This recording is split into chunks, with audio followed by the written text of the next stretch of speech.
माते माझी विनवणी, परिसौ माते माझी विनवणी, मस्तक चरणी ठेवी तसे भागीरथी महादोष निवारणी, सकाळा स्वामिनी तीर्थाची, जिता भुक्ती मुक्ती मरणे तुझे तिरी, जिता भुक्ती मुक्ती मरणे तुझे तिरी, ऐहिक्य परत्री सुखरूप भागीरथी महादोष निवारणी, सकाळा स्वामिनी तीर्थाची, तुका विष्णुदास संतांच्या पोषणे, तुका विष्णुदास संतांची पोषणे, तेने वाग पुष्प पाठविले भागीरथी महादोष निवारणी, सकाळा स्वामिनी तीर्थाची. विठ्ठल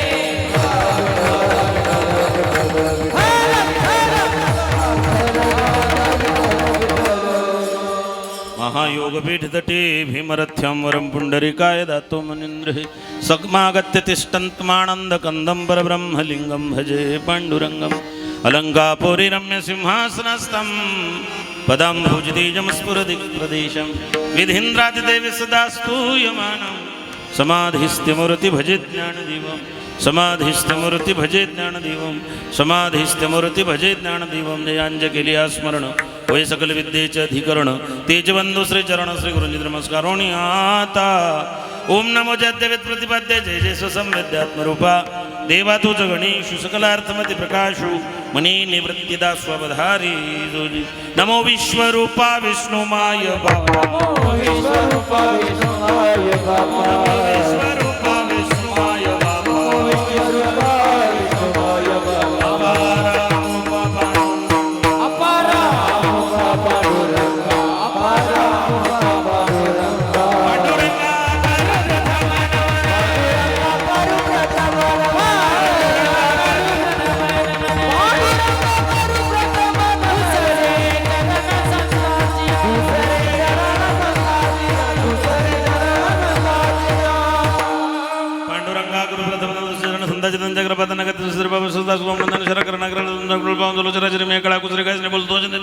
एका जनार्दन तुमचा दास त्याचे आजपूर्वाय मस्तक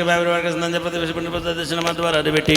नमो ज्ञानेश्वरा नमो ज्ञानेश्वरा निवृत्ती उदारा सोपान देवा मुक्ताबाई नमो त्रिभुवन पावनी, आदत्रय जननी देवाची, करारविंदेन पदारविंद मुखारविंदे विनमेशयन्तं, वटस्य पुत्रस्य पुटे शयानं बालमुकुन्द मनसा स्मरामि, भजव्रजैकमण्डनं समस्त पापखण्डनं स्वभक्तचित्तरञ्जनं सदैव नन्दनन्दनं स्विच्छगुच्छमस्तकं सुनाद वेणुहस्तकं, अनङ्गरङ्गसागरं नमामि कृष्णनागरं, नमामि कृष्णनागरं, नमामि कृष्णनागरं, लोकाभिराममृणरङ्गधीरं राजीवनेत्रं रघुवंशनाथ, कारुण्यरूपं करुणाकरंतं श्रीरामचंद्रं शरणं प्रपद्ये.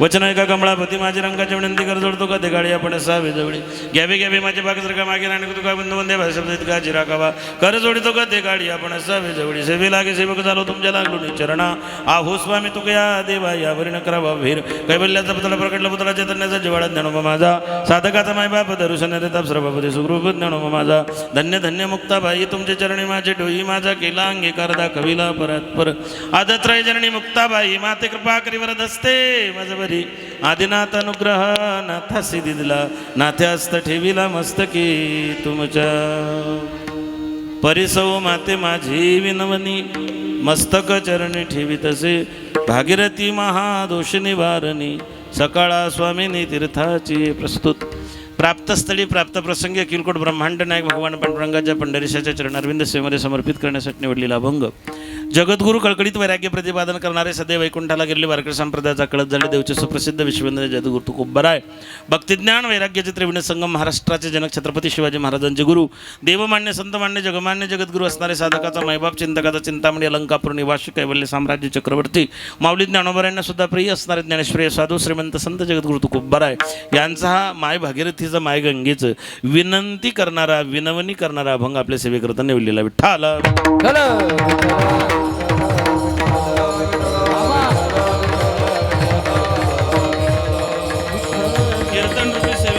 करण्या अगोदर अल्पसा परिहार देणं गरजेचं आहे. तसं आपल्या पुण्य पावन नक्षत्र तिसगाव या ठिकाणी आपल्या गावातील परमश्रद्धाळू पारमार्थिक भगवतप्रेमी असणाऱ्या या 5 जोडप्यांनी त्यामध्ये श्री हरिभक्तिपरायण परमादरणीय परमस्नेही आमच्यावरती विशेष प्रेम असणारे श्री पुंडलिकरावजी ढगे आणि सौ हिराबाई पुंडलिक ढगे तसेच श्री अशोक काळे सर आणि त्यांच्या सौ लताबाई अशोक काळे श्री हरिभक्तिपरायण भाऊसाहेब भालेराव तथा सौभाग्यवती मीराबाई भाऊसाहेब भालेराव भाऊसाहेब मोरे तथा सौ पुष्पाताई भाऊसाहेब मोरे श्री हरिभक्तिपरायण कारभारी भालेराव तथा सौ मंदाबाई कारभारी भालेराव या 5 जोडप्यांनी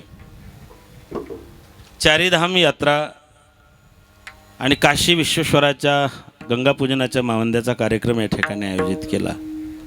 2 वेळा या ठिकाणी ही यात्रा झाली पण मध्ये अनेक अडचणी आल्यात. मध्ये कोरोना आला प्रापंचिक अडचणी आल्यात बऱ्याच गोष्टी आल्यात. काही कारणास्तव या भाग्यवंतांना आपला हा सोहळा या ठिकाणी साजरा करता आला नाही. गंगापूजनाचा कार्यक्रम अपूर्ण राहिला मावंदे करायचं राहून गेलं आणि म्हणून या पवित्र सुदिनी या सगळ्या भाग्यवान जोडप्यांनी गंगापूजन मावंद्याचा कार्यक्रम आजच्या दिवशी ठरवला. काल पूजन झालं आणि आज कीर्तनाचा कार्यक्रम यांनी आयोजित केला. या 5 भाग्यवंतांच्या दातृत्वातून सौजन्यातून सहकार्यातून आणि आपल्या सगळ्यांच्या उपस्थितीमध्ये या ठिकाणी हा भगवत नामचिंतनाचा कार्यक्रम सोहळा आयोजित केलेला आहे. या कार्यक्रमासाठी लाभलेले महाराष्ट्रातले गुणीजन तालमहर्षी मृदंगाचार्य श्री हरिभक्तिपरायण कृष्णाजी महाराज तालमहर्षी श्री हरिभक्तिपरायण विवेकजी महाराज भजन सम्राट संगीत अलंकार आकाशजी महाराज भजन सम्राट संगीत अलंकार नंदू महाराज पवार उत्कृष्ट कीर्तनकार आहेत महाराष्ट्री. आमच्या परिसराचं वैभव आमच्या खानदेशाची गान कोकिळा आमचे मिलिंदजी महाराज यांची उपस्थिती आहे. बाकीचे महाराज मंडळ श्री हरिभक्तिपरायण प्रवीणजी महाराज ज्ञानेश्वरजी महाराज नंदकिशोर महाराज जोमान महाराष्ट्रांची उपस्थिती या कार्यक्रमात नवनाथजी महाराज शेलार बाबांची उपस्थिती या कार्यक्रमाला आहे. आणि सद्गुरू जोग महाराज वारकरी शिक्षण संस्था त्र्यंबकेश्वर येथील गुरुकुलातील शुभम महाराजांचे सगळे विद्यार्थी चोपदार विनेकरी साऊंड सिस्टीम गोळ आहेत आमचे नितीन दादा यांची उपस्थिती वेळापूरकर यांची उपस्थिती. या कुटुंबावर या 5 कुटुंबावर प्रेम करणारे आपण सगळे भगवत प्रेमी या ठिकाणी उपस्थित आहात. बऱ्याच दिवस अगोदर मला काळेसरांनी आमच्या पुंडलिकरावांनी सांगितलं होतं की महाराज मावंद्याचा कार्यक्रम आपल्याला करायचा आहे पण निवांत तुम्ही निवांत पाहिजे आम्ही निवांत पाहिजे आमच्या मागे काही व्याप नको जेणेकरून तो आनंद सगळ्यांना घेता येईल. आणि मग गुरूंनी ही तारीख या ठिकाणी काढून दिली. या पवित्र सुदिनी हा सोहळा संपन्न होत आहे. भारतामध्ये इसवी सन 6व्या शतकामध्ये श्रीमद आद्य भगवतपाद शंकराचार्यांनी हिंदू धर्माच्या संरक्षणार्थ 4 पीठांची स्थापना केली होती. त्याला 4 धाम म्हणतात. पूर्व पश्चिम उत्तर दक्षिण 4ही भागांना हिंदू धर्माच्या संरक्षणार्थ त्या काळामध्ये एका विशिष्ट धर्माचा पगडा या देशावरती पडलेला होता. या देशाचा सम्राटच त्या धर्माचा अनुयायी झाला होता आणि सबंध देश हा हिंदू धर्मातून लोप पावतो की काय अशी परिस्थिती इसवी सन 6व्या शतकात निर्माण झाली होती. त्यावेळेस भगवतपाद श्रीमद आद्य भगवतपाद शंकराचार्य यांनी 4 पीठांची स्थापना केली. बद्रीनाथ रामेश्वरम जगन्नाथपुरी आणि द्वारका हे 4 ठिकाणी 4 धाम आहेत. या 4 धामांची स्थापना केली जेणेकरून 4ही बाजूनं भारत हा संरक्षित राहावा हिंदू धर्मासाठी. हे झाले 4 धाम. आणि हिमालयामध्ये स्वतंत्र 4 धाम आहेत. गंगोत्री यमुनोत्री बद्रीनाथ आणि केदारनाथ हे हिमालयातले 4 धाम आहे. आमच्या खानदेशात एक म्हण आहे गया बद्री उन्हा सुद्री ऐरणीत गया बद्री गया गुजरी अशी एक म्हण होती. अत्यंत दुर्गम भागातली ती यात्रा होती. पण 2014 पासून बऱ्याच प्रकारे सुविधा त्या रस्त्यावरती. आम्ही 2 वर्ष अगोदर त्या यात्रेला गेलो होतो. जो आनंद आहे मायबापाओ, मला असं वाटतं आपण हिंदू म्हणून जन्माला आलो तर एकदा तरी चारीधाम यात्रा माणसाने करावी. आपण या धर्मात जन्माला आलो, आपण मरायच्या आधी एकदा ही यात्रा आपण केली पाहिजे. मेल्यानंतर आपले हाडं जाता की नाही गंगेत सांगता येत नाही, पण जिवंतपणे तरी आपल्याकडून ही यात्रा झाली पाहिजे. त्याचं कारण आहे जव हे सकळ सिद्ध आहे, जव हे सकळ सिद्ध आहे, जव हे सकळ सिद्ध आहे, जव हे सकळ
सिद्ध सिद्ध आहे. हात चालावया पाय तव तू आपले स्वहित पाय.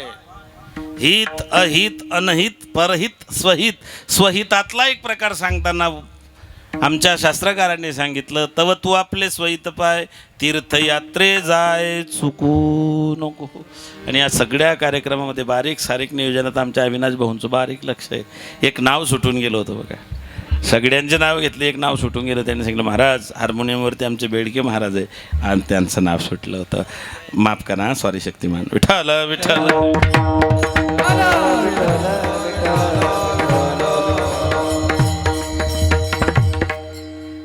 तीर्थाचे तीर्थ असणारे भगवान ज्ञानोबाराय सांगतात,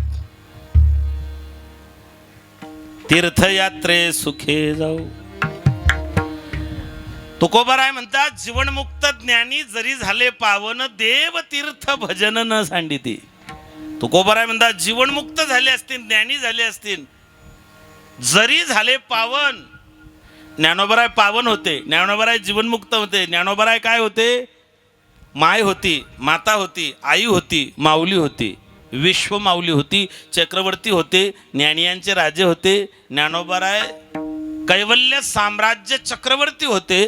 तीर्थाचे तीर्थ ज्ञानोबाराय. पण ते ज्ञानोबाराय म्हणतात की आपण तीर्थयात्रेला गेलो पाहिजे. ज्ञानोबाराय काय होते?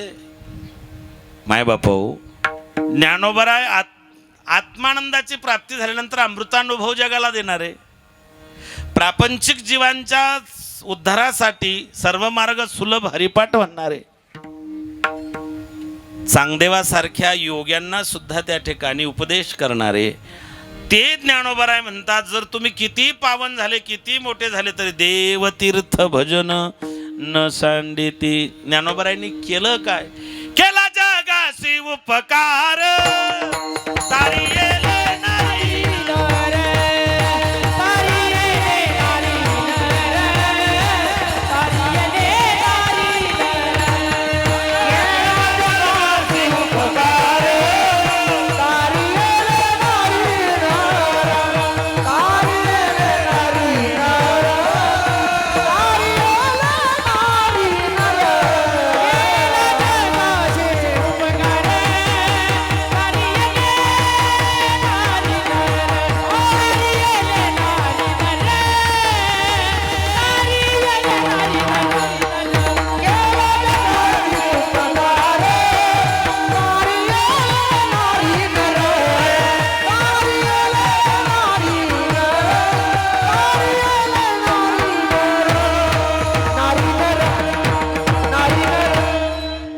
जगासी उपकार तारिये नारी नर.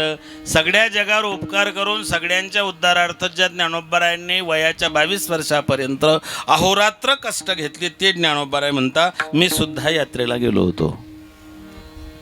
ज्ञानोबारायांना यात्रेला जाण्याची इच्छा झाली. नामदेवरायासोबत. एक ध्यानात ठेवा, ज्ञानाला नामाची जोड असली तरच त्या ठिकाणी जीवन सफल होतं. ज्ञानासोबत नामाची जोड पाहिजे. ज्ञानासोबत जर ज्ञान नसलं तर ते पोकळ असतं. म्हणून ज्ञानोबारायांनी ज्ञानोत्तर भक्ती म्हणताना सांगताना म्हटलं, ज्ञान गिळोनी गावा गोविंदुगा. ही ज्ञानानंतरची भक्ती आहे. कशासाठी? ज्ञानाला नामाची जोड पाहिजे. जेव्हा भगवान ज्ञानोबराय आणि त्याला सगळे संत मांदियाडी नामदेवरायांच्या सोबत तीर्थयात्रेला गेले आणि ते तीर्थयात्रा करून परत आल्यानंतर नामदेवरायांच्या यात्रेचं मावंद्य परमात्म्याने केलं होतं. ही वारकरी संप्रदायाची परंपरा आहे. प्रत्यक्ष पांडुरंगाने नामदेवरायांनी आधी करून सगळ्या संतांचं मावंद परमात्म्याने करावं. राही रखमाबाईने स्वयंपाक करावा. यांनी वाढू लागावं. गरुड हनुमंताने त्या ठिकाणी सगळं नियोजन पाहावं. असं मावंद पंढरपुरामध्ये साजरं झालं. आणि त्याच पद्धतीनं मायबापो आमच्या संतांकडे पाहून वाटचाल करत असताना या तीर्थयात्रेची सांगता ही गंगापूजन आणि मावंद्याच्या माध्यमातून होते. म्हणून या चारीधाम यात्रेची ही त्या ठिकाणी सांगता मोरे कुटुंब, काळे कुटुंब, भालेराव कुटुंब आणि ढगी कुटुंब यांनी या ठिकाणी आजचा हा कार्यक्रम आयोजित केलेला आहे. विठ्ठल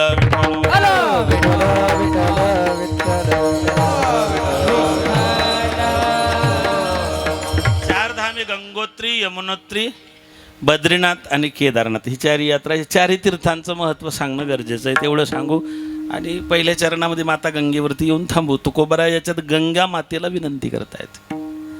मग तुम्ही म्हणाल गंगेचा अभंग घेण्यामागचं कारण काय? त्याचं कारण आहे, यांनी तीर्थयात्रा केल्यानंतर गंगेचं पाणी आणलेलं आहे. तीर्थयात्रा केली आणि गंगेचं पाणी आणलं नाही, मावंदे केले नाही तर ती यात्रा पूर्णत्वाला जात नाही. काशीला गेले आणि काळ भैरवाचं दर्शन केलं नाही तर काशीची यात्रा पूर्ण होत नाही. उज्जैनला गेले, महाकालचं दर्शन केलं पण भैरव बाबाला जर नैवेद्य दाखवला नाही, नमस्कार केला नाही. उज्जैनच्या भैरवनाथाला नैवेद्य वेगळा आहे बरं. उज्जैनचा भैरवनाथ लाडूचा नैवेद्य चालत नाही, पेड्याचा चालत नाही, मुरमुरे चालत नाही, इलाही चालत नाही. मग हा क्वार्टर द्यावी लागते. जगातले मंदिर पवित्र असतील, उज्जैनचं स्मशान पवित्र आहे. विठ्ठल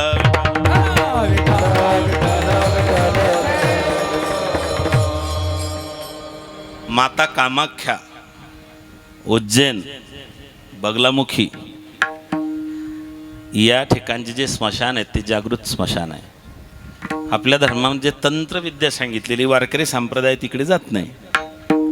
वारकरी संप्रदाय तिकडे जात नाही. आमच्या साधूंनी सांगितलं, सिद्धी लावे पिसे तया कोण पुसे. आमच्या साधूंजवळ सिद्ध्या होत्या. अष्टमहासिद्धी ओळंगती द्वारी नवजता दुरी दवडीथा. तरी सुद्धा लोक बळी पडतात. नाशिक सारख्या शहरात एवढं मोठं ज्ञानोबराय, तुकोबराय, निवृत्तीनाथांचा आपल्यावरती कृपा आहे मायबापू. नाशिकला सगळ्या परंपरा लाभलेल्या आहेत.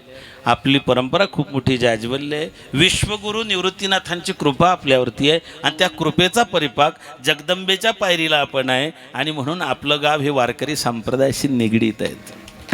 मी गेल्या 15 वर्षापासून तर माझा संबंध आहे तीच गावशी. संप्रदायावरती नितांत निष्ठा. याचं कारण नाशिकमध्ये निवृत्तीनाथ बाबांची कृपा आहे आपल्यावरती. बाजूला आई जगदंबा आहे. तुम्ही आई जगदंबेच्या कृपा छत्राखाली माय माया असते हो. मेरे माँ के बराबर कोई नाही. गुरुवारच्या दिवशी जबलपूरमध्ये बर्गी नावाच्या एका तलावामध्ये जहाज पलटी झालं.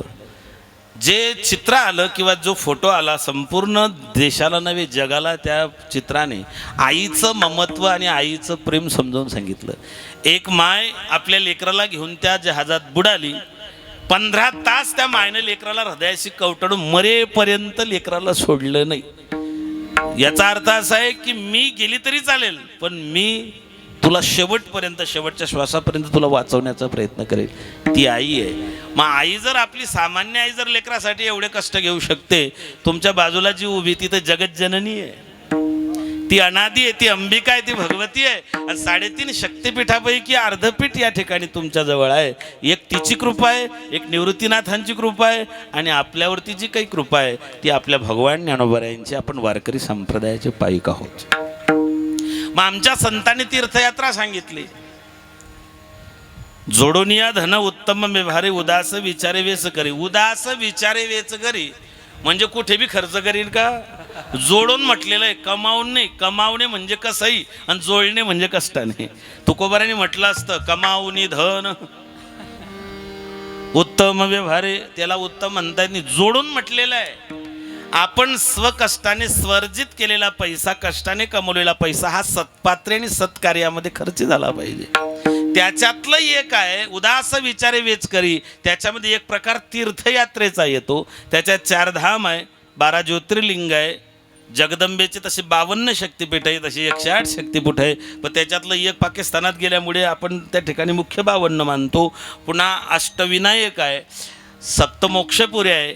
एवढे सगळे आणि 108 पवित्र नद्या या भारतात आहे. विठ्ठल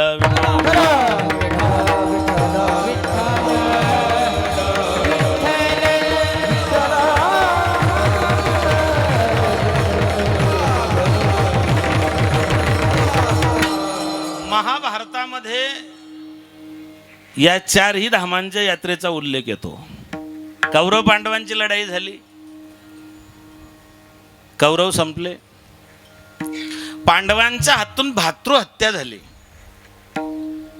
चुलत का होईना पण भावांची हत्या, गोत्रातल्या स्वगोत्रातल्या लोकांची हत्या झाल्यामुळे पांडवांना प्रायचित्त घेण्याकरता जे कर्म आहे, नित्यकर्म, नित्य नैमित्तिक कर्म, प्रायचित्त कर्म, काम्यकर्म, हे जे कर्म आहे त्याच्यातलं एक कर्म आहे प्रायचित्त कर्म.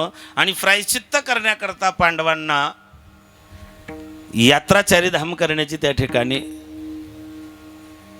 त्यांच्या असणाऱ्या कुलगुरूंनी उपदेश केला.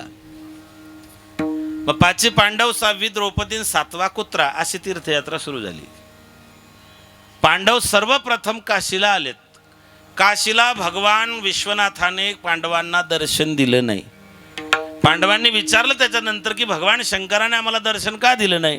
तर महादेवानं सांगितलं तुमच्या हातून भातृहत्या घडली, त्याच्यामुळे मी तुम्हाला दर्शन देऊ शकत नाही.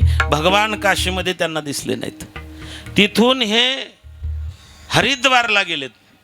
हरिद्वारला गंगेचा प्रवाह आहे, त्याच्यामध्ये अलकनंदा, मंदाकिनी, माता यमुना, माता गंगा, त्याच्यामध्ये नंदप्रयाग, रुद्रप्रयाग, कर्णप्रयाग, देवप्रयाग, या सगळ्या प्रयागांचं तीर्थ हरिद्वारला एकत्रित येतं. कणखल क्षेत्रावर आई जगदंबेचा विवाह संपन्न झाला असं भागवतामध्ये वर्णन येतं. तिथे हे आले, तिथे सुद्धा भगवान शंकराने यांना दर्शन दिलं नाही. तिथून 5 पांडव ऋषिकेशला गेलेत. ऋषिकेशला गंगा संत वाहते, ध्रुवासाठी संत वाहते असं भागवतात उल्लेख येतो 5व्या स्कंदामध्ये. तिथेही भगवान शंकराचं दर्शन झालं म्हणून हे यमुनोत्रीला गेलेत. यमुनोत्रीला गेल्यानंतर तिथेही महादेवाचं दर्शन झालं नाही. गंगोत्रीला गेले, गंगोत्रीला सुद्धा दर्शन झालं नाही. मग बद्रीनाथला गेले, बद्रीनाथला सुद्धा त्यांना बद्री विशाल भेटले पण महादेव भेटले नाही. हिमालयामध्ये शेवटचा टप्पा म्हणून पांडव केदारनाथला गेले. केदारनाथला गेल्यानंतर भगवान शंकरांच्या लक्षात आलं की आता हिमालयातून पुढे जाता येत नाही.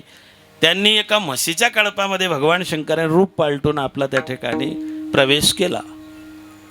2 डोंगरांची भली मोठी दरी आहे. पांडवांनी विचार केला, भीमानं सांगितलं दादा कोणताही देव मनुष्याच्या पायाखालून जात नाही. दोघी टेकड्यांवरती भीम पाय ठेवून उभे राहिले. जे काही म्हशींचं कडप होतं ते सगळं निघून गेलं, पण जे भगवान शंकरानं रूप घेतलेला प्राणी होता तो काही भीमाच्या पायाखालून जायला तयार होत नव्हता. तेव्हा भीमानं सांगितलं दादा हे भगवान शंकर आहे. 5 पांडव धावले आणि भगवान महादेवाचे पाय पकडण्याकरता सगळ्यांनी मिठी मारली, पण भगवान शंकराने पाताळात मुंडकं घातलं. भीमानं त्यांची पाठ आवळून धरली, त्याच्यामुळे मुंडकं पाताळात गेलं. पाठीचा भाग तेवढा उरला, जो भाग उरला तो आहे केदारनाथ. मुंडकं पाताळात गेलं म्हणजे मुंडकं गेलं कुठे? ते गेलं काठमांडू, नेपाळ, पशुपतीनाथ. मग केदारनाथची यात्रा केली पुंडलिकराव की नेपाळची पशुपतीनाथाची यात्रा करावी लागते. केदारनाथ केलं, पशुपतीनाथ केलं की केदारची यात्रा म्हणजे हिमालयातली यात्रा पूर्ण होते. असा या यात्रेचा त्या ठिकाणी क्रम सांगितला जातो. भगवान शंकर तिथे तुम्ही आजही जर त्या केदारनाथमध्ये गेलात तर केदारनाथाच्या मंदिराच्या गाभाऱ्यात 5 पांडवांच्या पाषाणातल्या त्या काळातल्या मूर्त्या उभ्या आहेत. कोणी लोक त्याला गुळ लावतं, कोणी त्याला तूप लावतं, कोणी त्याला पेढे लावतं, सगळे मुंग्या खाऊन टाकल्या त्या मूर्त्यांना. ते केदारनाथच्या मंदिरामध्ये अजूनही आपल्याला पांडवांच्या मूर्त्या दिसतात. पांडवांसाठी भगवंतानं जो अवतार घेतला तो केदारनाथ. दुसरं एक कारण आहे, आपल्या हातून जर आपला भातृदोष घडलेला असेल आपल्या कुळात, आपल्या गोत्रात, आपल्या घरात, तर तो दोष केदारनाथची जे यात्रा करतात त्यांच्या पिढ्यानुपिढ्या असणारा भातृदोषाचा दोष जातो. हे पाची कुटुंब ती यात्रा करून आले. तुमच्या घरात, कुटुंबात जो काही अनावधानानं म्हणा, अजाणत्यापणात म्हणा, जो काही दोष घडला असेल तो सगळा केदारनाथ यात्रेमध्ये नष्ट होतो. बद्रीनाथाची कृपा त्या ठिकाणी होते मायबापो. या पद्धतीने चारीधाम यात्रेचं हे महत्त्व आहे. मग गंगा, ज्या गंगेला जगद्गुरु तुकोबाराय विनंती करताय त्या गंगेची उत्पत्ती कशी झाली ती आपण पाहू. विठ्ठल विठ्ठल विठ्ठल विठ्ठल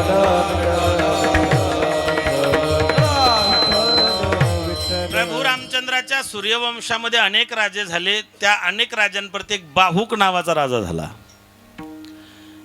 या बाहुक राजाला अनेक बायका होत्या. एक पत्नी गरोदर होती. राजा शिकारीला गेला, शत्रुपक्षांनी त्याला मारून टाकलं. बायको गरोदर होती, ती सती जायला निघाली. पण धर्मशास्त्र असं सांगतं गरोदर स्त्रीला सती जाता येत नाही. ती थांबली. बाकीच्या सवतींनी विचार केला हिला मुलगा झाला म्हणजे तो राजा होईल, तो राजा झाला म्हणजे ही राजमाता होईल, ही राजमाता झाली म्हणजे की याला किंमत येईल, आपल्याला डिमांड कोण देईल. कोई किसमे मगन, कोई किसमे मगन.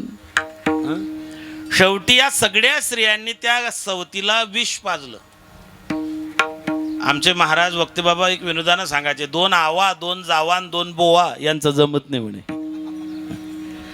बोवा वेगळे आणि महाराज वेगळे. वर बोवा वेगळे आणि महाराज वेगळे. बोवा काही सांगायची गरज नाही तुम्हाला नाशिकला. विठ्ठल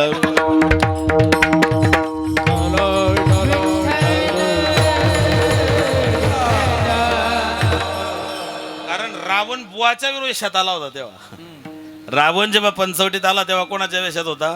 बुवाच्या वेशात होता. पंचवटीत नाशिकला बुवा आला होता. मग मला सांगा, खरा साधू जर सीतामाईला ओळखता आला नाही तर आपल्या शांताबाईला ओळखता येईल का? अजिबात नाही. जगत जननीला साधू ओळखता आला नाही. फक्त गफलत काय होते, लोक नको त्याला साधू समजायला लागले. वारकरी संप्रदाय 750 वर्षापासून सांगतायत की अरे साधू संत याच्यात फरक आहे. साधू वेगळा, संत वेगळे. सेवती साधू संत असा शब्द आहे. जो फक्त स्वतःच हित साधतो त्याला साधू म्हणतात. आणि तुम्ही तरुण विश्वतारा ताटी उघडा ज्ञानेश्वरा त्यांना संत म्हणतात. ठाला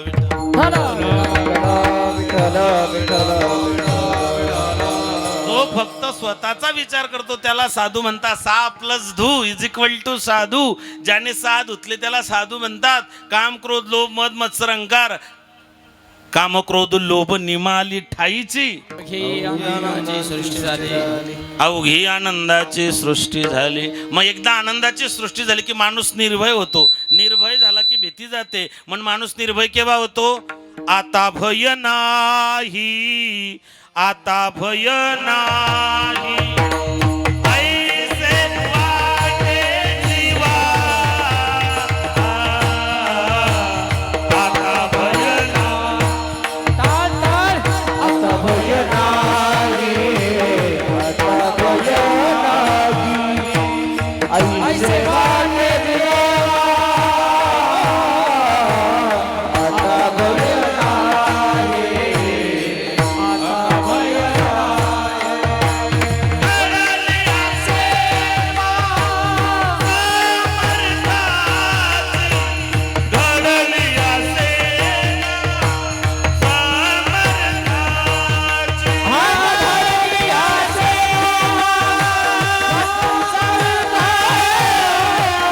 घडले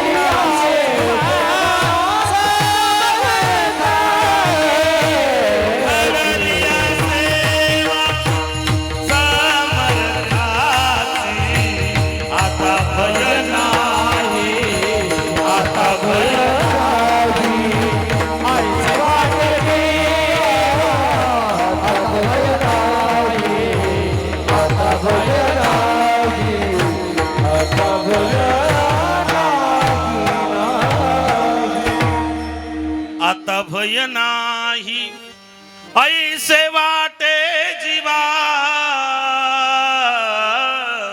आता भय नाही घडलिया सेवा समर्थाची भीती गेली आनंदे निर्भय असो भलते ठाई सुख दुःख नाही आणि कसायास न करी धरियास अन होई न उदास त्याला साधू म्हणतात विठ्ठल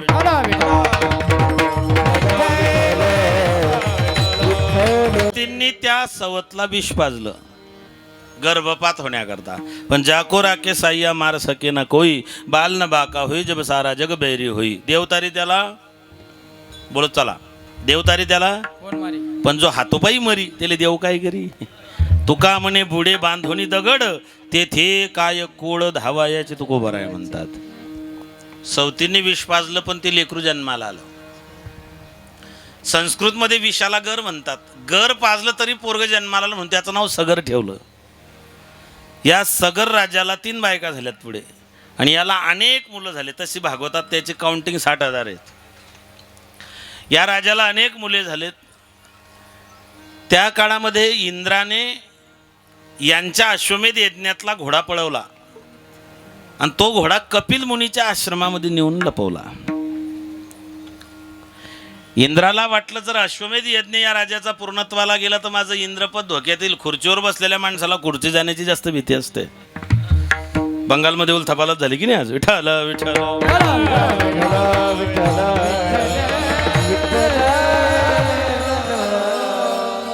बाबा सांगता ममता म्हातारी मरून गेली तेव्हा भक्ती बहीण धावून आता संध्या कैसे करू के देवा झाले संध्या संदेह नाथबाबांचं प्रमाण दिलं बरं इंद्राला वाटलं माझी खुर्ची संकटात आहे त्याने तो घोडा कपिल मुनीच्या आश्रमात बांधला हे मुलं त्या घोड्याला शोधत कपिल मुनीच्या आश्रमात आले या सगर राजाच्या मुलांना वाटलं की हा साधू ढोंगी आहे पाखंडी लबाड आहे एक वाक्य सांगून जातो ओरिजिनल साधू 13 वर्ष जवळ होता पण सीतामाईला ओळखता आलं नाही ओरिजिनल साधू म्हणजे लक्ष्मण सीतामाईनं खऱ्या साधूला ओळखलं नाही पण सोंग घेतलेल्याला साधू समजले 13 वर्ष सोबत होते लक्ष्मण 13 वर्ष तरी ओळखता आले नाही मायबाप अडचण अशी झाली यांना वाटलं कपिल मुनी ढोंगी पाखंडी लबाड आहे घोडा चोरलेला आहे हे मुलं कपिल मुनीच्या अंगावर धावून गेले एक ध्यानात ठेवा स्त्रीचा शाप आणि साधूचा शाप कशानेच जात नाही कदाचित देव माफ करेल पण साधू आणि स्त्री यांचा शाप कोणालाच टाळता आला नाही स्त्रीचा शाप रामाला आणि कृष्णाला सुद्धा भोगावा लागला कृष्णाला एका बाईनं शाप दिला होता की तुझ्या वंशाचा सत्यानाश तुझ्याकडूनच होईल तिचं नाव गांधारी रामाला एका बाईने शाप दिला होता तिचं नाव बालीची पत्नी तारा तिने सांगितलं होतं रामा स्वतःच्या बायकोला मिळवण्याकरता तू माझ्या नवऱ्याला मारलं मी तुला शाप देते तुझी बायको तुला भेटेल पण तुझ्याकडे नांदणार नाही म्हणून भगवंताला सीतेचा गरोदरपणा त्याग करावा लागला हा त्याच्या मागचा इतिहास आहे साधूचा शाप आणि स्त्रीचा शाप खाली जात नाही तुमचा शाप काही चांगला नाही माय आणि म्हणून आतापर्यंतचा हा इतिहास राहिलेला आहे म्हणून देवाची भीती नाही बाळगली तरी चालेल पण या 2 लोकांची भीती बाळगली पाहिजे विठ्ठल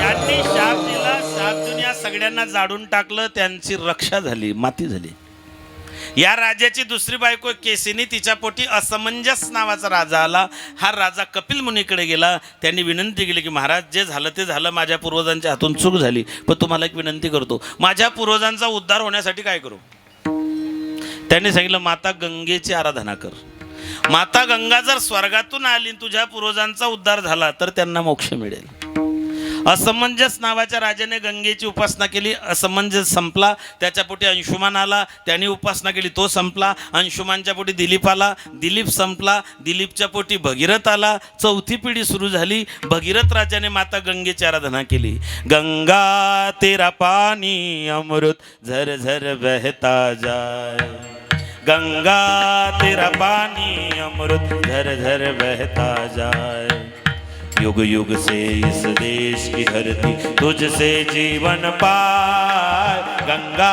तेरा पानी अमर घर घर बहता जा रे गंगा तेरा पानी अमर घर घर बहता जा माता गंगा प्रसन्न झाली माता गंगा प्रसन्न झाली आणि गंगा मातेनं भगीरथाला विचारलं भगीरथ सांग काय तुला पाहिजे जेव्हा भगीरथानं माता गंगेला विनंती केली ती अभंगाच्या पहिल्याच्या परिसी माते माझी विना परिसी माते माझी विना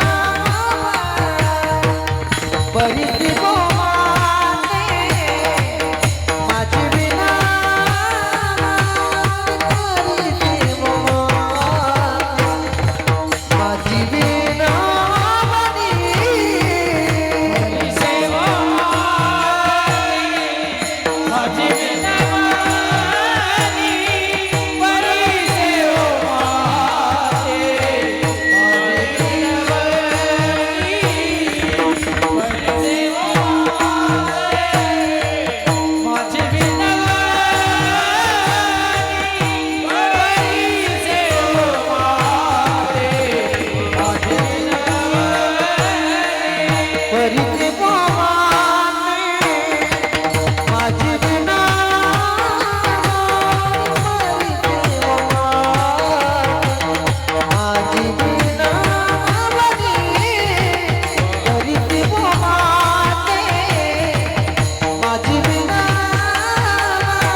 लईच गोड म्हटलं जितकी गोड आहेत तुम्ही त्याच्यापेक्षाही गोड म्हटलं तुम्ही लईच गोड महाराज ही ज्ञानोबराय तुकोबरायांची साधना आहे माय बापू परिसव माते माझी विनवणी भगीरथ माई गंगेला विनंती करते परिसव माते अर्थ दोन होता माझी विनंती तुझ्या समोर मांडतोय तुला विनंती करतोय दुसरा तू परीस आहे त्याचे दोन अर्थ होतात जसं आपल्या काकड्याच्या मालिकेमध्ये का भंग आहे लवण मिळविता जळे लवण म्हणजे मीठ आणि लवण म्हणजे नाला लवण म्हणजे मीठ आणि लवण म्हणजे नाला लवण म्हणजे नाला नाला नदीला भेटला नाला नाला राहत नाही नदीत रूपांतर होतं आणि मीठ पाण्यात भेटायला गेलं मीठ मीठ राहत नाही मीठ पाणी होतं तसं परिसवो माते, तू एक परीस आहे, तुझ्या संगतीत जो आला त्याच्यात बदल होतो. आणि दुसरा, माझी तुझ्याकडे विनंती, परिसवो माते, माझी तुला मराठीत काय म्हणतात त्याला, रिक्वेस्ट काय पाटबंधाऱ्यापेक्षा इरिगेशन सोपं पडतं नाही का. विठ्ठल तुला विनंती, परिसवो माते माझी विनवणी, मस्तक चरणी ठेवी तसे. काय विनंती केली असेल त्यांनी. भगीरथानं सांगितलं, माय माझ्या पूर्वजांचा उद्धार करण्याकरता सत्यलोकाचा त्याग करू. मग गंगा सत्यलोकात गेली कशी, पुन्हा असा प्रश्न येतो. भगवंताचा वामन नावाचा एक अवतार झालेला आहे. दो जलचर दो भूचर दो विप्र दो राजा, बुद्ध कलंकी भक्त जनो के काजा. वामन अवतार भगवंताचा झाला बलिराजा करता. मग बलिराजानं जेव्हा त्या ठिकाणी वामन भगवंताचं चरण प्रक्षालन केलं, तर देवानं एका पावलात मृत्यूलोक आणि दुसऱ्या पावलात सत्यलोक व्यापून टाकला. देवाचा एक पाय स्वर्गापर्यंत गेला असं वर्णन आहे. ब्रह्मदेवानं आपल्या कमंडलूतल्या पाण्याने भगवान विष्णूचं चरण प्रक्षालन केलं. त्या कमंडलूतल्या पाण्याची धार त्या अंगठ्यावर धरली आणि त्या अंगठ्यातून जी पाण्याची धार बाहेर पडली तिला म्हणतात भगवतपदी, म्हणजेच गंगा. गंगेची उत्पत्ती देवाच्या पायातून झाली. आता ध्यान देऊन आहे का, दोन गंगा आहे, एक आहे गंगा आणि दुसरी आहे ज्ञानगंगा. भगवंताच्या चरणातून जगाचे पाप हरण करण्याकरता भागीरथी गंगा जन्माला आली आणि भगवंताच्या मुखातून ज्ञानगंगा श्रीमद भगवद्गीतेच्या रूपातून बाहेर पडली. दोघी गंगा जगाचा उद्धारच करतात. नाही बाबू, भागवत जरी म्हटलं देवाच्या मुखातूनच बाहेर पडलं. चतुर्श्लोकी भागवत भगवंताच्या मुखातून बाहेर पडलं. हंसरूपामध्ये भगवंतानं ब्रह्मदेवाला ब्रह्मदेवाने, नारदाला नारदाने, व्यासांना व्यासाने, शुकदेवांना आणि शुकदेवांनी राजा परीक्षितीला, आणि परीक्षितीच्या माध्यमातून माझे सगळे गुरुबंधू संबंध भारतभर या ठिकाणी भागवताचा प्रचार आणि प्रसार करताय ना. सध्या वारकरी संप्रदायावरती ग्रहण आलेले आहे, थोडं जरा सांभाळून. विठ्ठल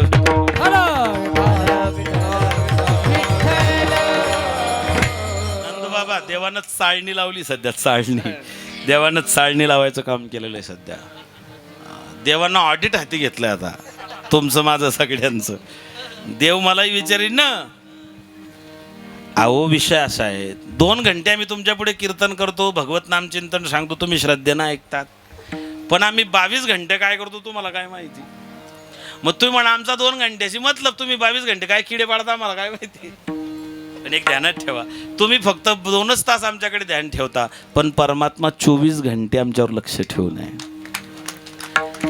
पैठणकडे एक शाहीर होऊन गेले, गाथ्यातलं नाही पण त्यांनी फार सुंदर वर्णन केलं.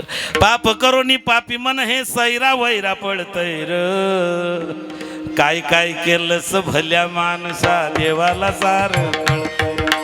काय काय केलंस भल्या माणसा देवाला सार कळतंय. पाप करुणी पापी मन हे सैरा वैरा पडतय र, काय काय केलं भोजे करा देवाला सार कळतय. देव विचारेन ना, 30 गावचं पाकिट घेतलं त्याच्यात तू काय केलं. हिशोब तर मलाही द्यावा लागणार आहे ना महाराज. विठ्ठल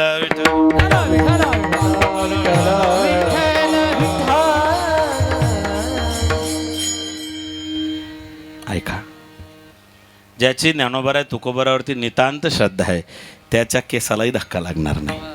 फक्त तुम्ही म्हणा मी ज्ञानोबरायांचा आहे, तुम्ही म्हणा मी निवृत्तीनाथ दादांचा आहे, तुम्ही म्हणा मी माय सप्तशृंगीचा आहे, तुम्हाला कुठलाच धोका नाही. डिसेंबर महिन्यापासून मी प्रत्येक कीर्तनात सांगत आलो की या संवत्सराचं नाव आहे पराभव नाम संवत्सर. हे साल एकदम खराब आहे. 26 पराभव नाम संवत्सर याचं नाव आहे. हे जाणकारले ज्योतिषशास्त्रातले जे जाणकार लोक आहेत ते म्हणता या काळात तोंडावरती फार कंट्रोल, वागताना खूप नियंत्रण, या गोष्टीत जो तरुण जाईल तोच याच्यातून तरुण जाईल. मग याच्यातून तरुण जाण्याकरताच तीर्थयात्रा आहे. मायबापाओ, मग काय झालं, माता गंगा भगवंताच्या चरणकमलातून बाहेर पडली, अंगठ्यातून भगवतपदी. पुन्हा जन्नू नावाचा जो राजा, जन्नू नावाचे जे ऋषी होते, त्या जन्नू ऋषीचा आश्रम तिच्या प्रवाहात वाहून गेला. त्यांना राग आला, त्यांनी ती गिळून टाकली, उजव्या कानातून बाहेर काढली. म्हणून तिचं दुसरं नाव पडलं जान्हवी. तिचं एक नाव पडलं जान्हवी. जान्हवी कपूर नाही बरं. विठ्ठल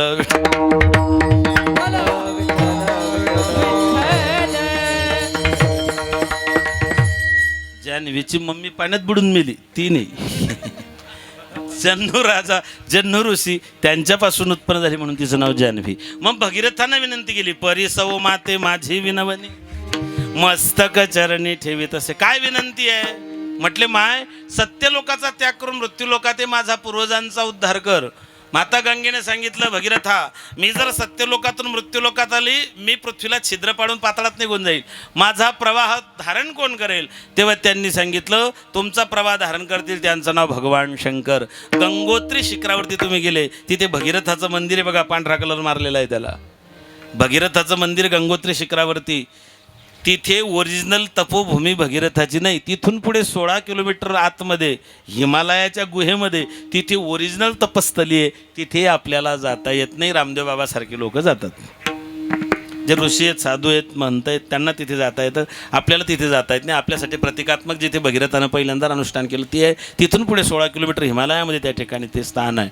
मग भगीरथानं विनंती केली, भगवान शंकरानं जटेमध्ये आदळ त्या ठिकाणी बांधून टाकली म्हणून नाव पडलं जटाधर. जटाधराने बांधली. पुढे भगीरथ, मागे गंगा, पुढे भगीरथ.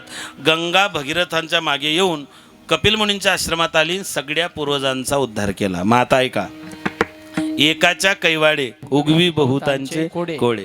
भगीरथानं गंगा आणली, आपल्या पूर्वजांचा उद्धार केला. भालेराव कुटुंब, काळे कुटुंब, ढगे कुटुंब आणि मोरे कुटुंब या कुटुंबांनी ही तीर्थयात्रा केली, आपल्या पूर्वजांचा उद्धार केला.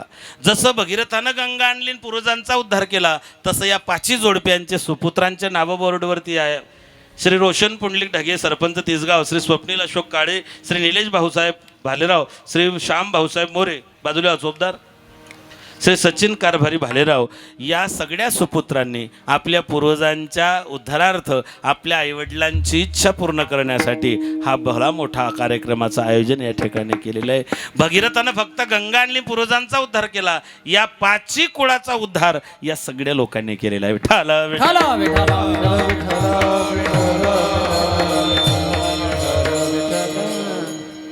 जगातलं कोणत्याही नदीचं पाणी आणा ते दूषित होतं. गंगेचं पाणी तुम्ही 100 वर्षे ठेवा, त्याच्यात जंत पडत नाहीत, पाणी दूषित होत नाही.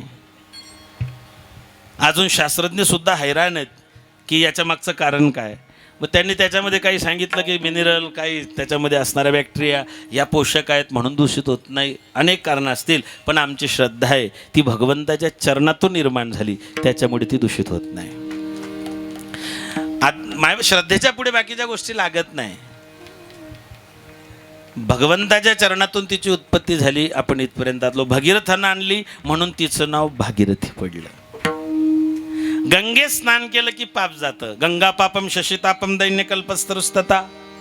गंगे स्नान केलं की पाप जातं, पण तन को धोया मगर मन को धोया नहीं, फिर गंगा नहाने से क्या फायदा.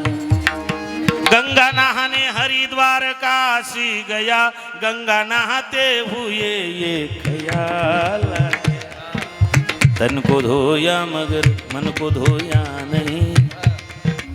तीर्थी गेलेल्याची खून नाही पालटले अवगुण. मलमल धोये शरीर को,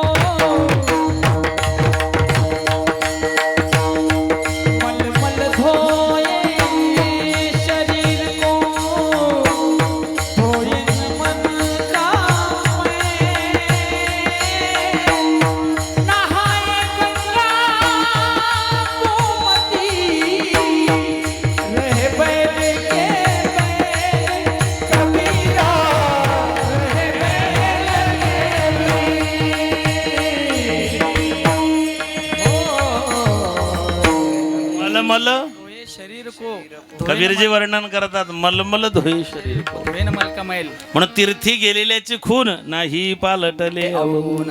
आपल्यात बदल झाला पाहिजे बरं. पंढरपूरला गेलं की आपल्यात बदल झाला पाहिजे. आमच्याकडे काशी करून आले की घरी आल्यावर काशी फळ खाणं सोडतात. मी आमच्या गल्लीतल्या महिला गेल्या होत्या, म्हणे बाबा आम्ही काशीफळ खाणं सोडलं. त्यांना म्हटलं काशीफळ खाणं सोडलं नाही, सोडलं तरी चालेल, तुम्ही ना गल्लीत चुकल्या लावणं बंद केलं तरी भरपूर. काय करीती काशी गंगा,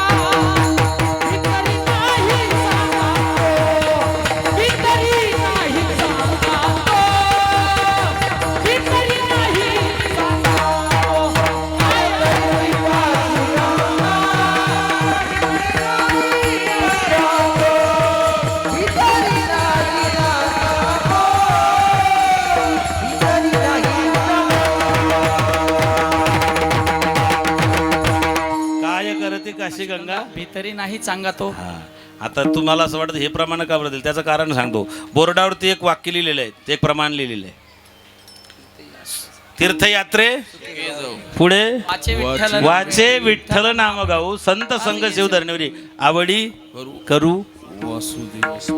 हे फक्त वारकरी संप्रदायच करू शकतो. यांनी केली ती यात्रा आणि नुसता एन्जॉय म्हणून केली, तिला म्हणतात जत्रा. ही सगळी पारमार्थिक मंडळी, धार्मिक मंडळी यांनी श्रद्धेनं यात्रा केली, श्रद्धेनं केली जाते ती यात्रा. तुकोबारांना म्हणावं लागलं, तीर्थी धोंडा पाणी रोकडा संचाने न लगती सायाचं जावे वनंतरा. कोणासाठी म्हटलेलं हे? बाकीचे लोक तेच प्रमाणे महाराज कुठे नाही रे, तसं नाही ते. मग ज्ञानोबारांनी तीर्थयात्रा केलीच नसती. ही वारकरी मंडळी आहे. यांनी यात्रा करताना भगवत नामचिंतन केलं. आणि यांचा विषय सोडून द्या. एखादी ज्याने कधी देवाचं नाव घेतलं नाही असा माणूस जर गेला आणि बद्रीनाथला जाताना अलकनंदेच्या काठावरतून वरती चढायला सुरुवात झाली गाडी, आणि जेव्हा ते 4-5 राऊंड घेऊन जेव्हा गाडी ते खाली मिलिटरीचा बेस कॅम्प सोडून जेव्हा गाडी वरती जाते आणि खाली जेव्हा त्या दर्या दिसतात, ज्याने आयुष्यात देवाचं नाव घेतलं नाही त्याच्या तोंडात 100 वेळा देवाचं नाव येतं. अहो त्या बाकीच्यांचं जाऊ द्या, मी जेव्हा गेलो महाराज, मी खिडकीजवळ बसलो होतो त्या ट्रॅव्हलच्या आणि मी ती दरी पाहिली. म्हटलं भोजेकर कोणी पुण्यतिथी सुद्धा करणार नाही, काहीच सापडणार नाही. 1 इंच जर गाडी खाली गेली. एवढं सगळं करून ही मंडळी सुखरूप घरी आली. याचं कारण आहे वाचे विठ्ठल नाम शिव. ज्याच्या मुखामध्ये भगवत नामचिंतन आहे, नामचिंतन करत केली ती यात्रा, आणि बाकीची असते ती जत्रा. पंढरपूरला का लोक जात नाही? कोरोना नंतर तर आता पंढरपूरला दररोज 12 घंटे लागतात देवाच्या दर्शनाला. आधी 1 तासात दर्शन, आता 12-12 तास लागत आहे. म्हणून सगळेच काही वारकरी नसतात, काही फक्त मजा मारायला गेलेले असतात. ती यात्रा नाही आहे. म्हणून यात्रे अलंकापुरा येती ते आवडती. तसं असतं. ज्ञानोबारांनी जत्रा म्हटलं असतं, जत्रा अलंकापुरे येती. जत्रा नाही ती यात्रा आहे माय बापू. आणि ती यात्रा करून चारीधामाची मंडळी आली. भगीरथानं त्या ठिकाणी आणली म्हणून तिचं नाव पडलं भागीरथी. जन्नू राजापासून उत्पन्न झाली म्हणून तिचं नाव जान्हवी. भगवंताच्या चरणातून आली म्हणून तिचं नाव भगवतपती. परिसवो माते माझे विनवनी, मस्तक चरणी ठेवी तसे. पण एखाद्याची विनंती करताना त्याला काही विशेषण द्यावे लागतात. एखाद्या माणसाकडून जर आपल्याला काही काम करून घ्यायचं असं तर माणूस गोड बोलतो, नाही काय पुंडलिकराव तुमच्यासारखा माणूस नाही, काय तुमचे बाग, काय तुमचं ती टेक्नॉलॉजी, काय तुमचे द्राक्ष बाग. दरवर्षी मी हेच सांगतो म्हणून मला 2 पेट्या येतात. काहीतरी मिळवायचं असलं माणूस, मला 10 वर्षात 1 वर्ष चुकलं नाही बरं, यंदा चुकलं ते मी आलो नाही म्हणून. हा इथे सोनखास का सोनजामला आलो होतो. काहीतरी मिळवण्याकरता विशेषण द्यावे लागतात. नामदेवरायांनी दिलेले आहे, नामा म्हणे कमळापती आणि हेच द्यावे पुढता पुढ. तसं जगद्गुरु तुकोबराय माय भगवतीची गंगेची विनंती करताना तिला विशेषण देत आहे. कोणतं? अभंग. भागीरथी महा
वा महाराज वा.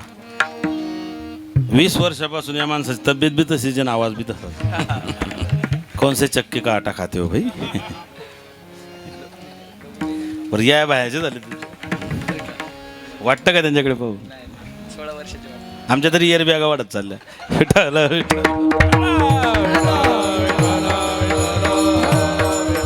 भागीरथी महादोष निवारणी ही विनंती विशेषण आहेत. आपल्या देशात 5 गोष्टीमध्ये गाय, गंगा, गायत्री, गोविंद आणि गीता. पहिलं नाव आहे गंगेचं. गाय, गंगा, गायत्री, गोविंद आणि गीता या 5 गोष्टी हिंदू धर्माशी आणि भारतीयांशी निगडीत आहे. मग त्याच्यामध्ये गंगेला भगीरथी, भगीरथानं आणली म्हणून भागीरथी. भागीरथी महादोष निवारणी. माय तू भागीरथी आहे. महादोष, सामान्य दोष कोणते? रस्त्यानं चालताना पायाखाली मुंगी मरणे हा सामान्य दोष आहे. श्वास घेताना जे काही बॅक्टेरिया पोटात जाताना मरतात तो सामान्य दोष आहे. स्वयंपाक करताना चुलीमध्ये जे लाकडं घालतो त्या लाकडांमध्ये जे किड्या मुंग्या मरतात हा सामान्य दोष आहे. मग हा सामान्य दोष घालवण्याकरता विश्वदेव नावाची पूजा सांगितली शास्त्रकारांनी.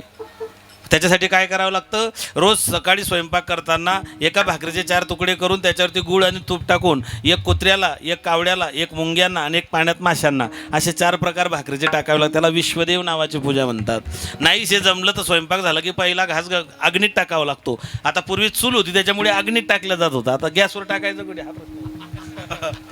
पण पुन्हा देवानं गॅसवर बंद करून आता पुन्हा चुल्यावरती आणलंच की नाही. सिलेंडर भेटत नाही आता. हळूहळू आपण जुन्याच गोष्टी आता आत्मसात कराव्या लागतात. त्याला विश्वदेव नावाची पूजा. मग महादोष कोणता आहे? महापाप कोणते आहेत? दारू पिणे पहिलं महापाप आहे. सुवर्णाची चोरी दुसरं महापाप आहे. गुरुश्रीगमन तिसरं महापाप आहे. मायबापा हे महापाप सांगितलेले आहेत. विश्वासघात ही एक महापाप आहे. आणि या 4 इंची संगत जो करतो तो 5वा त्याच्यात दोषी. विठ्ठल भागीरथी महादोष निवारणी. या सगळ्या महादोषांचं निवारण गंगेच्या काय किती भयानक आहे बघा. जगात सगळ्यात सकळ स्वामिनी तीर्थाची आहे. सगळ्या तीर्थांची स्वामिनी माय गंगा आहे. नटवर नागर नंदा भजोरे मन गोविंदा सब तीर्थों में गंगा जी बड़ी है. सद नदियों में गंगा जी बड़े है. जैसे तारों में चंदा भजोरे मन. सकळ स्वामिनी तीर्थाचे माता गंगा सकळ तीर्थांची स्वामिनी आहे, मालकीन आहे. गंगा माता मालकीन आहे, मालकीन सगळ्या तीर्थांची. जसं प्रयागराज तीर्थ हा राजा आहे, तीर्थराज प्रयाग म्हणतात त्याला. तीर्थराज प्रयाग हा तीर्थांचा राजा आहे. तसे जेवढे तीर्थ आहेत आपले त्या तीर्थांची स्वामिनी माय गंगा आहे. भागीरथी महादोष निवारणी सकळ स्वामिनी तीर्थाची. बरं काय संतांची कृपा आहे आपल्यावरती. तिकडे ती गंगा होती. मग त्या इतक्या लांब गंगेच्या दर्शनाला जाणं काही शेकडो वर्षापर्यंत म्हणजे शक्य नव्हतं आपल्याला. मग ब्रह्मगिरीच्या डोंगरावरती गौतम ऋषींचा आश्रम होता. गौतम ऋषींचा आश्रम होता. 12 वर्ष दुष्काळ पडला, पाणी पडत नव्हता. आवर्षण झालं, दुष्काळ पडला, जनावरांना पाणी नाही, शेताला पाणी नाही. म्हणून त्यांनी वरुणाची आराधना केली. गौतम ऋषींनी वरुणाची आराधना केली. वरुण प्रसन्न झाले. यांनी सांगितलं पाऊस पाडा. वरुणाने सांगितलं दुष्काळ आहे, पाणी पडणार नाही. म्हणले मग आमचे जनावरं गाई वासरं जगवायचे कसे? त्याने सांगितलं इथे तुम्ही खड्डा खोदा, त्याच्यामध्ये पाणी लागेल, त्याच्यावर तुमची शेती पिकं तुम्ही तेवढ्यापुरतं वाचवू शकतात.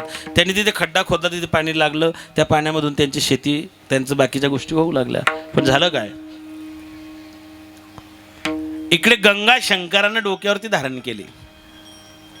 माता पार्वतीच्या पायाचा तळपापड त्या ठिकाणी झाला. त्यांचा संताप झाला. तळपायाच्या एका मस्तकाला गेली, चेहरा उतरला. आणि गणपती तू करता अवघ्या दिनांजनाथा. लोक माझी अशी उपासना करता. आणि आई म्हणले मी जर माझ्या आईचं दुःख नष्ट करत नसेल तर मला पुत्र म्हणून घेण्याचा अधिकार नाही. म्हणले तू करशील काय बाप्पा? म्हणले मला तू अडचण तर सांगाई. माता पार्वतीने सांगितलं गणपती अडचण अशी आहे, ही जी मागून आली ना ती डायरेक्ट डोक्यावर बसली म्हणे. ही जी मागची आली ना ही डायरेक्ट डोक्यावर बसली तुझ्या बापाच्या. आणि तुमची माफी मागून बोलतो फक्त. जे मागून येते ते डोक्यावरच बसते. बरं गंगा डोक्यावरती आहे. गणपती बाप्पाला सांगितलं की गंगा डोक्यावरती तुझ्या बापाच्या. गणपती बाप्पाने सांगितलं आई जर माझ्या बाबांच्या डोक्यावरतून मी गंगा खाली उतरवली नाही तर नाव गणेश लावणार नाही. पुढे मी गाणं सुद्धा म्हणू देणार नाही, आमच्या पप्पानं गणपती आणला असं म्हणू सुद्धा देणार नाही. काय करशील म्हणले, तू फक्त ऐक. ब्रह्मगिरीवरती गौतम मुनींचा आश्रम होता, गुरुकुल होता. जसं सद्गुरू जोग महाराज कृपांकित हा शुभ महाराजांचा आश्रम आहे, तसं तिथे लेकरं शिकत होते. गौतम ऋषी त्यांना त्या ठिकाणी शिकवायचे. तिथे जे धान जे तांदूळ पिकायचे त्याच्यावरती लेकरांचं गुरुकुल चालायचं. गणपती बाप्पानं मायावी गाय निर्माण केली आणि ती गाय त्या तांदूळात शाळेमध्ये घातली. त्या गायीनं तो तांदूळ खाल्ला. गौतम ऋषींना राग आला. त्यांनी फक्त गवताची काडी उचलून गायला हाकलण्याकरता मारली. ती मायावी होती, ती मेली. गणपती बाप्पा विद्यार्थ्याच्या रूपात गौतम ऋषीकडे आले. म्हणले, महाराज तुमच्या हातून गोहत्येचं पातक घडलं. ही बातमी अख्ख्या साधू समाजात पसरली आणि मग ज्याला अक्कल नाही तो बी गौतम ऋषीला अक्कम सकायला लागला. महाराज म्हणता, गंध लावता, माळा घालता आणि गाई मारता, तुम्हाला शोभतं का? तुम्हाला अक्कल आहे का? ज्याला बायको किंमत देत नाही तो बी शांतपणा शिकवा, तो बी फेसबुकवर कमेंट करायला लागला. शेवटी सगळ्यांनी गौतम ऋषीला वाडीत टाकलं. यांच्याशी सगळे व्यवहार बंद करायचे. त्यांना जाती बाहेर टाकलं, त्यांना वाडीत टाकलं. त्यांच्याशी ब्राह्मणांनी सगळा संबंध तोडला. गौतम ऋषींना वाईट वाटलं. माय बापा, मग काय त्यांनी गणपती बाप्पाची आराधना केली. बाप्पाने सांगितलं तुम्ही भगवान शंकराची आराधना करा. गौतम ऋषीने भगवान शंकराची आराधना केली. भगवान महादेव प्रसन्न झाले. वरमृई काय पाहिजे म्हणले, देवा इथे आवर्षण पडलेलं आहे, इथे लोकांचं पापताप नष्ट करण्याकरता आम्हाला इतक्या लांब उत्तर भारतात गंगेत येणं शक्य नाही. तुमच्या डोक्यावर जी गंगा आहे ती खाली उतरवा. भगवान शंकर त्यांच्या आराधनेला प्रसन्न झाली. त्यांनी जटा आपटली. तिचं नाव आहे गंगाद्वार. जटा आपटली, गंगा उत्पन्न झाली. सगळे आले, सगळ्यांनी त्या ठिकाणी स्नान केलं. गणपती बाप्पांना जाऊन माता पार्वती सांगितलं, आई उतरवली की नाही डोक्यावरून खाली? गंगाच डोक्यावरतून खाली उतरवली. पण ज्या लोकांनी गौतम ऋषीला त्रास दिला ते लोक स्नान करण्यासाठी गंगेत आले. गंगा तिथून गुप्त झाली. यांना दर्शन द्यायचं नाही, यांना आंघोळ करू द्यायची नाही, म्हणून वरतून गुप्त झाली, खाली कुशावर्तात निघाली. मग दृष्टी पडता तया नाही कुशावर्ता त्याचं भागीरथी महादोष निवारणी. चांगल्या चांगल्यांचे दोष निवारण करणारी भागीरथी महादोष निवारणी सकळ स्वामिनी तीर्थाची. मग ती जी गंगा आहे उत्तर भारतातली ती गंगा आहे आणि आपली जी गोदावरी आहे ती दक्षिण गंगा आहे. त्याच गंगेचं स्वरूप आहे. ती भगवान शंकराच्या डोक्यावरती भगीरथानं आणली होती. इथे गणपतीच्या कृपेनं गौतम ऋषींनी त्या ठिकाणी प्राप्त केली, म्हणून त्या ठिकाणी ती दक्षिण गोदावरी म्हणून आणि दक्षिण गंगा म्हणून प्रसन्न झाली. भागीरथी महा दोष निवारणी सकळ स्वामिनी तीर्थाची. एवढ्या स्तुती करून त्या ठिकाणी तुकोबाराय थांबले नाही, तर तुकोबाराय गंगेच्या स्नानाचं महत्व तिसऱ्या चरणात सांगितलं. जिता मुक्ती भोग मरणे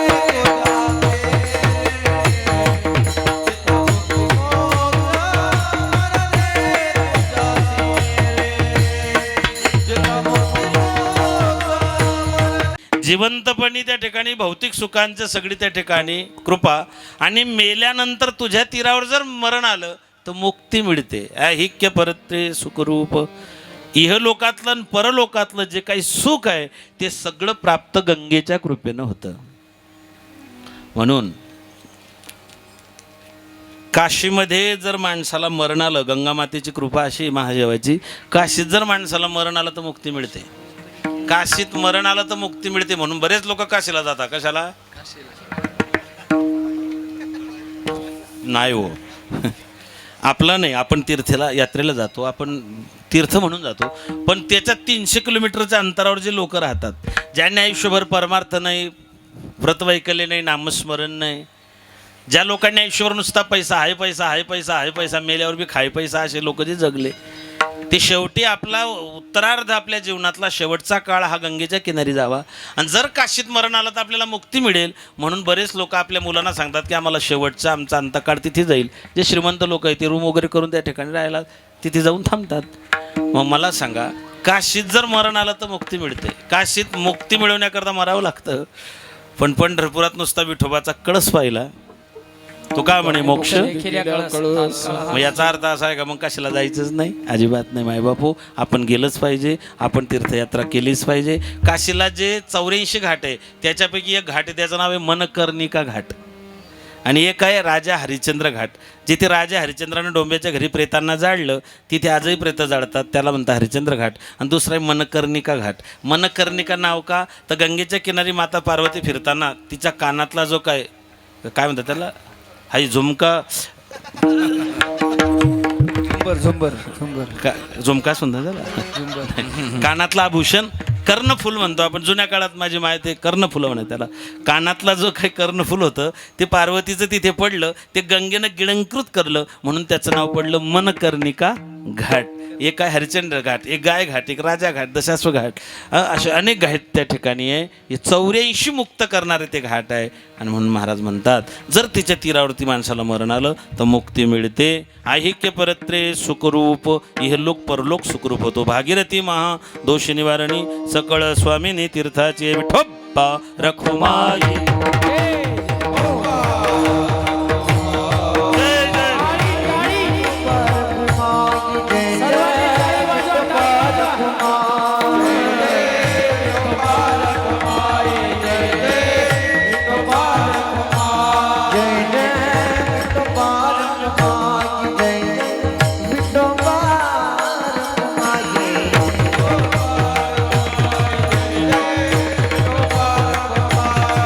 हरी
यात्रा तुम्ही केली पण मला वाटतं मीच कशाला जाऊन आलो काय.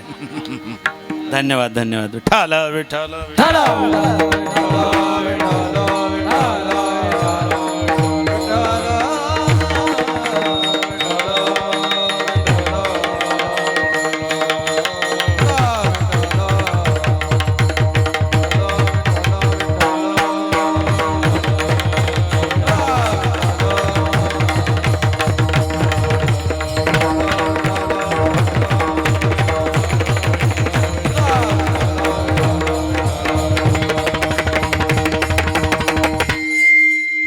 तुका विष्णुदास संतांच्या पोषणे ते हे वाघ पुष्प पाठविले. जगद्गुरु तुकोबाराय सांगतात माझ्या वाणीद्वारे मी माय भगवतीची माय जगदंबेची माय भागीरथीची मी इथून माझ्या वाणीद्वारे या ठिकाणी जे पुष्प होते ज्ञानोबाराय जेव्हा काशीला गेले ज्ञानाबाईचे चरणी मिठी घाली गंगामाई नामा म्हणे 16 बाई आणि ज्ञानदेव सर्व ठाई. ज्ञानोबारायांच्या चरणाला गंगा मातेनं मिठी मारली. तुम्ही ऐका जी गंगा स्वर्गातून आली लोकांचं पापताप नष्ट करते त्या गंगे स्नान केल्यावर आपलं पाप जातं आणि ती गंगा माझ्या ज्ञानोबारायांच्या चरणाला मिठी मारते आणि त्या ज्ञानोबारायांच्या आपण लेकरं आहोत याच्यापेक्षा कोणती भाग्याची गोष्ट असेल महाराज. आमच्या माऊलींनी आमच्या तुकोबारायांनी आमच्या मुक्ताबाईंनी आमच्या दादांनी सगळ्यांनी आम्हाला सांगितलं की आपण तीर्थयात्रा केली पाहिजे. यांनी तीर्थयात्रा केली याच्यात नवल नाही पण या वयात यांच्या लेकरांनी त्यांना तीर्थयात्रेला पाठवलं आणि मावंद्याचा कार्यक्रम केला ही तुमची सगळ्यात मोठी पुण्य आहे. तर उतारा वयामध्ये माणूस परावलंबी झालेला असतो. रेमंडचे मालक गौतम सिंघानिया हजारो कोटी रुपयाची श्रीमंती असून सुद्धा त्यांचा उत्तरार्ध किती भयानक झाला हे आपल्या सगळ्यांना ज्ञात आहे. ही सगळी वारकरी संप्रदायाची वैचारिक बैठक आहे. या सगळ्या लेकरांवरती वारकरी संस्कार लहानपणापासून झालेले आहे त्याचा हा परिपाक आहे. नाहीतर एक घटना महाराष्ट्रात अशी घडली 15 दिवसा अगोदर.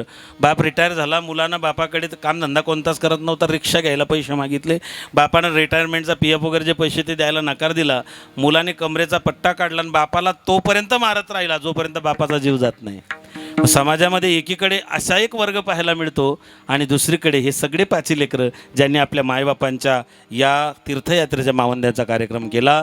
या सगळ्या लेकरांसाठी एकदा सगळ्यांनी टाळ्या वाजवल्या पाहिजे कारण आपल्या आईवडिलांचा सन्मान खऱ्या अर्थानं या लेकरांनी केलेला आहे.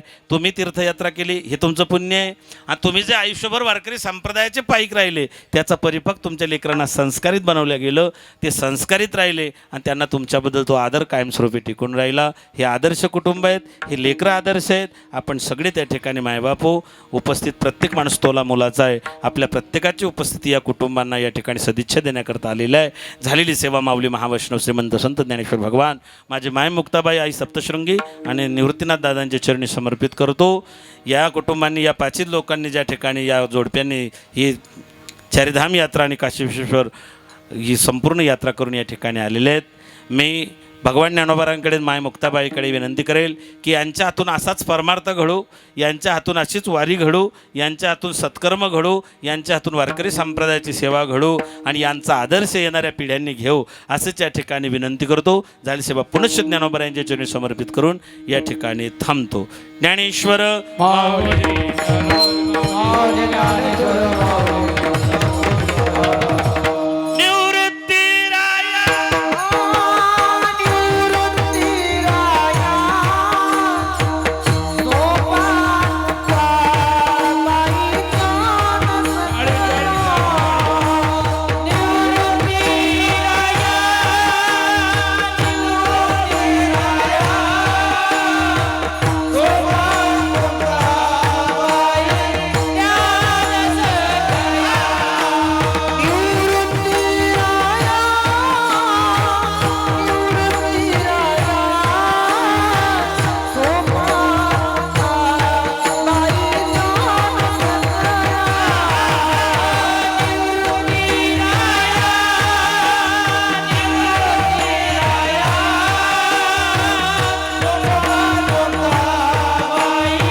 सन्मान होईपर्यंत भैरवी शॉर्टकट घ्या. नंदलाल महाराज. हॅलो आवाज दे रे बाळा. तुका विष्णुदास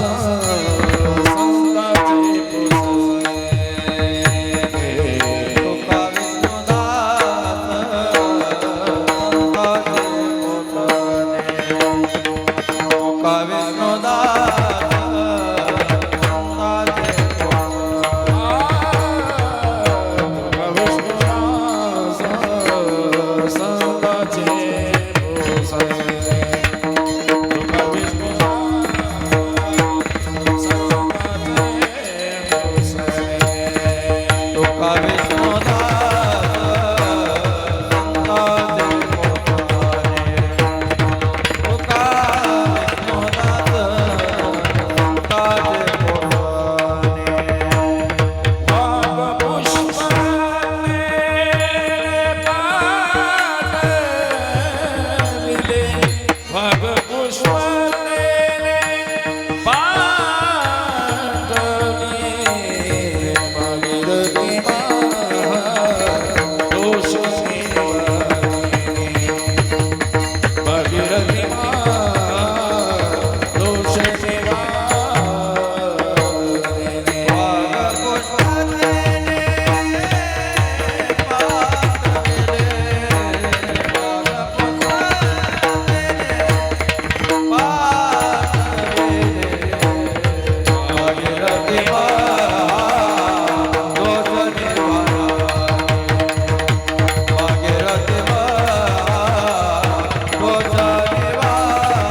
सकळ सकळ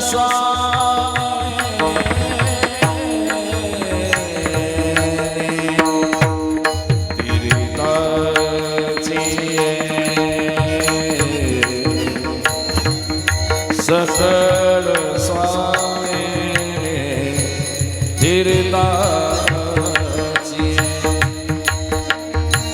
सकळ स्वामी